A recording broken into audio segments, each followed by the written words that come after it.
आप देख रहे हैं रोशन पाकिस्तान न्यूज।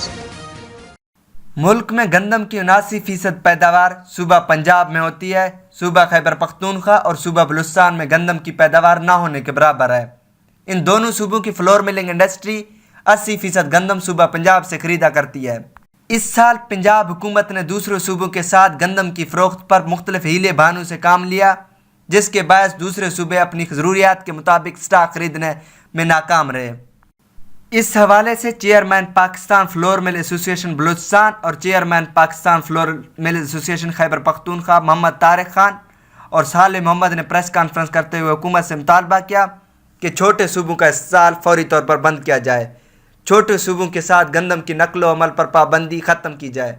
हशमत बलोच, रोशन पाकिस्तान न्यूज़, इस्लामाबाद।